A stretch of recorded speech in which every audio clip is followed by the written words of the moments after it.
Her fragile legs held her up as she walked closer and closer to the lifeless gray building that looked as if it was floating in the dusk. Her skin glowed in the dark from paleness rather than liveness as she walked in a toddling-like manner up the narrow path en route towards the lonely building.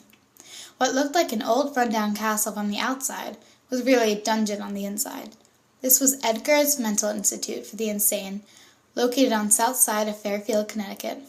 Fairfield, an oasis for the wealthy wives of working husbands in major cities that surrounded the island, like a suburbia on all sides. As the husbands drove off to the neighboring cities each day, all commonly sharing the occupation of banking, the wives escaped to town and the children were sent to school. Grass is green, flowers are bright, and people are happy on the north side. Money wasn't the only factor causing a division in Fairfield, though. Health was. If you were seen as old or even slightly off, you were sent away for testing and analysis. As she reached the door, a coldness ran through her veins. It was time for work. Abigail was a nurse at Edgar's Mental Institution for the Insane. For a few years, she spent most of her time on the south side rather than the north. Since she was a nurse, she lived in beat-up old cottages in the woods near the institute. For her cottage was an oasis on the north side.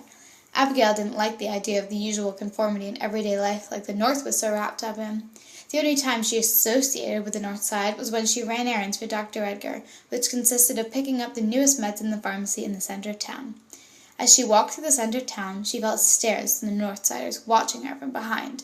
She never looked these people in the eyes, and she always kept her eyes locked on the ground at all time. Although she disliked this trip, it made her appreciate her secluded cottage even more. Abigail was very isolated, and no one could comprehend why. She always seemed to be so guarded. Abigail's pale skin and deep freckles made her bright brown eyes nearly extrude from her face, in which not many had actually had the pleasure of seeing. Her face was covered with lies, and kept her past hidden. A deep dark scar was engraved under her right eye that no one saw due to her refusal to look at others, and her own precept to isolate. Abigail made her rounds down the dark hallways, delivering medicine to the patients. There was something about her that calmed the patients, even during their toughest breakdown. It was as if her being was more of a chlorpromazine than the actual pill. Except for the fact that it had no side effects following her, she was too fragile. Walking down these hallways each day caused the shimmer in her eyes to be replaced with tears. Each day she walked to the end of the west wing room to room W127 and looked through the smallest, almost non-existent window on the metal door.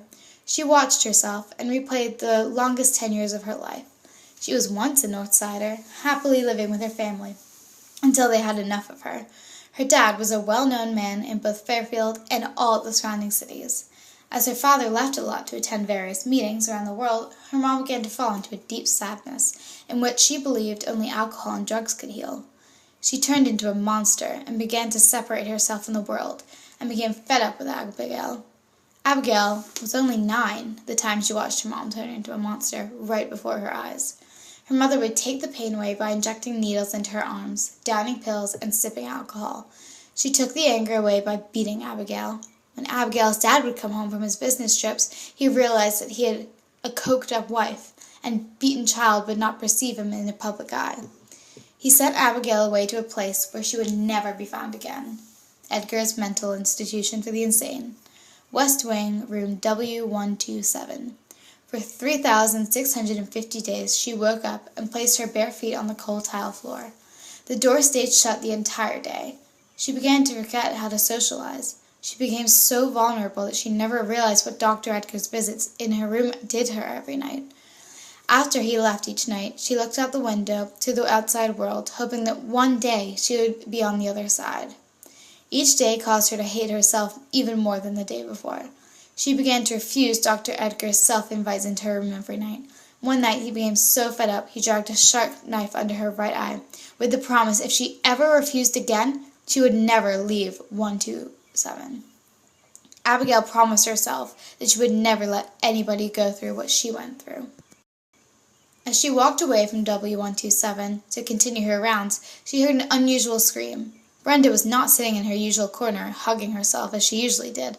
Brenda had a fresh cut under her eye in the exact same shape and depth that Abigail had under her right eye. Brenda never said so much, but Abigail knew what she had to do. She had promised herself in room 127 that night, and she had to help. Abigail unlocked the heavy metal door and pushed herself inside, slowly closed the door to avoid a loud slam to echo down the hallway. Brenda became frightened and backed herself away from Abigail and began to scream louder. Abigail tried to communicate but realized she didn't know how to. She suddenly pushed the metal door open and ran into the bathroom down the hall. She turned on the sink, grabbed a towel, and looked in the mirror. She closed her eyes and took a deep breath in. She wet the paper towel and rapidly started rubbing off the mask of lies. What felt like hours was truly minutes, and she looked up in the mirror and revealed her real self. No lies to cover up her past. Her deep dark scar protruded from her skin. She ran back to the hallway, unlocked the metal door, and Brenda stopped crying. She made another promise that night. She would get Brenda out of this institute and onto the other side of the window.